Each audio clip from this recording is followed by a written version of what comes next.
حسد کا معنی کیا ہوتا ہے؟ حسد کا معنی ہوتا ہے جیسا کہ لسان العرب کے اندر یہ لکھا ہوا ہے، لغوی اس کا معنی ہوتا ہے، اصل میں حسد لفظ جو ہے حسدل سے لیا گیا ہے۔ کس سے؟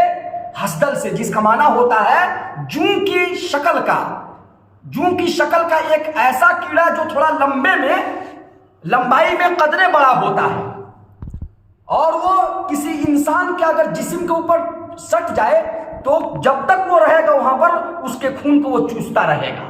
وہ کیڑا کیا کرتا ہے؟ چوستا رہتا ہے۔ اس کو عربی میں کہتے ہیں حسدل۔ اس کیڑے کا کیا نام دیا جاتا ہے؟ حسدل۔ اور حسد اسی سے لیا گیا ہے۔ تو حسد کا کیا معنی ہوا کہ یہ وہ کیڑا ہے، حسد کا یہ حسد وہ کیڑا ہے کہ جس آدمی کے دل کے اندر یہ بیماری لگ جائے۔ یہ کیڑا جس آدمی کے دل سے جا کر کے چپک جائے، گویا کہ اس آدمی کے وہ دل سے چپک کر کے، کیونکہ حسد دل ہی کے اندر یہ جنم لیتا ہے، تو یہ اس آدمی کے دل میں چپک کر کے یا دل سے چپک کر کے اس انسان کے خون کو چوستا ہے۔ اور حسد کا اس کا جو شرعی میننگ ہے یا جو اصطلاحی میننگ ہے وہ یہی ہے کہ کوئی شخص کسی کی نعمت کو دیکھ کر کے یہ تمنا کرے کہ وہ نعمت ختم ہو جائے، زوال نعمت کی تمنا کرتے ہوئے وہ نعمت ہمارے پاس چلی آئے، اس بات کی تمنا وہ کرے۔ پہلی بات، دو چیزیں اس کے اندر بنیادی طور پر ہیں کہ ایک شخص کسی کی کوئی نعمت دیکھے تو کیا وہ کرے؟ اس کو وہ نعمت کو ختم ہونے کی، اس سے وہ نعمت چھن جائے، ختم ہو جائے، اور وہ اس سے چھن کر کے اس کے پاس چلی جائے۔ دو چیزیں اس کے اندر پائی جاتی ہیں حسد کے اندر۔ پہلی بات صاحب نعمت سے زوال نعمت کی تمنا، اور دوسری بات انتقال نعمت کی تمنا کہ وہ نعمت مجھ کو مل جائے۔ یہ اسلام کے اندر حرام ہے، یاد رکھیے گا۔ حسد اسلام کے اندر حرام ہے، منع کیا گیا ہے کہ فَإِنَّ الْحَسْدَ تَأْكُلُ الْحَسَنَاتِ كَمَا يَأْكُلُ الْحَطَبُ النَّارَ، جیسا کہ یعنی کہ إِيَّاكُمْ وَالْحَسَدَ، لوگوں حسد سے بچو، کیونکہ یہ حسد ہے، یہ وہ بیماری ہے، یہ وہ آگ ہے، یہ وہ بیماری ہے، اتنی خطرناک بیماری ہے کہ یہ نیکیوں کو ویسے ہی بھسم کر ڈالتی ہے، ختم کر دیتی ہے، جیسا کہ آگ لکڑی کو ختم کر دی ہے۔ جیسا کہ آگ سوکھی لکڑی کو ختم کرتی ہے نا، اسی طریقے سے نیکیوں کو یہ حسد ختم کر دیتی ہے۔ انسان کو اندر سے کمزور، بیمار دلی اعتبار سے، ہر وقت ڈپریشن کے اندر میں چلا جائے گا، دوسرے کے گھٹ کر کے جیے گا، اس کے چہرے پر سے رونق ختم ہو جائے گی۔ جو آدمی حاسد ہوتا ہے وہ اپنے آپ کا ہی ٹوٹل نقصان کرتا ہے، ہر اعتبار سے، دنیاوی اعتبار سے بھی اور اخروی اعتبار سے بھی۔ حسد کا معاملہ یہ ہوتا ہے جب زبان سے ظاہر ہونے لگے تو جس سے وہ حسد کرتا ہے اس کی غیبت کرتا ہے، چغلی کرتا ہے، شکوہ، شکایت، تو یہ سب چیزیں کیا ہیں؟ یہ ظاہر سی بات ہے وہ گناہ کما رہا ہے، حسد کر رہا ہے، گناہ کما رہا ہے، جبکہ جس سے وہ حسد کر رہا ہے اس کو پتہ بھی ہے کہ نہیں ہے۔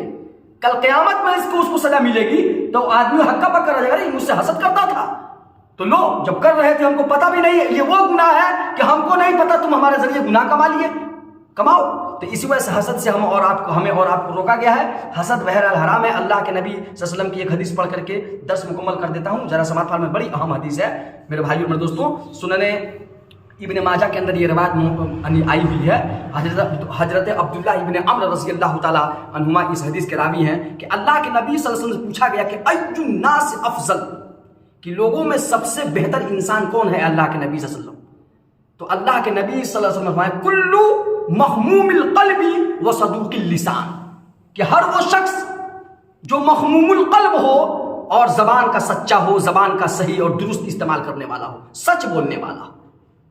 تو صحابہ اکرام نے کہا کہ اللہ کے نبی صلی اللہ علیہ وسلم زبان کا سچا ہونا یہ تو ہم جانتے ہیں، لیکن یہ مخموم القلب کیا ہے، اس کا کیا میننگ ہوتا ہے، کیا مطلب ہوتا ہے؟ تو اللہ کے نبی صلی اللہ علیہ وسلم فرمایا کہ التقی، مخموم القلب کسے کہتے ہیں کہ وہ دل، التقی جس دل کے اندر اللہ رب العالمین کا ڈر ہو، النقی وہ دل جو گناہوں کی آمیزش اور گناہوں کی ملاوٹ سے پاک اور صاف ہو، لا اثم فیہ جس دل کے اندر برائیاں جنم نہ لے رہی ہوں، برائیاں پنپ نہ رہی ہوں، ولا بغیہ اور جس دل کے اندر ظلم نہ ہو، زیادتی نہ ہو، ولا حسد اور اللہ کے نبی صلی اللہ علیہ وسلم فرمایا اور جس دل کے اندر حسد کی بیماری نہ ہو۔ ان 4 یا 5 صفات کا حامل جو دل ہوگا اس دل کو اللہ کے نبی صلی اللہ علیہ وسلم نے فرمایا ایسے دل رکھنے والے شخص کو اللہ کے نبی صلی اللہ علیہ وسلم نے سب سے بہتر انسان قرار دیا ہے، سب سے بہتر انسان۔ اس لیے ہم اور آپ اپنا محاسبہ کریں اور جائزہ لیں، اور حسد کی جو خطرناک حسد جیسی جو بیماری ہے، ہم اور آپ اس سے توبہ اور استغفار کریں، آمین۔ اس سے ہمارا اور آپ کا ہی نقصان ہوگا۔ اللہ تعالی ہمیں اور آپ کو اس خطرناک بیماری سے بچنے کی توفیق عطا فرمائے۔ آمین۔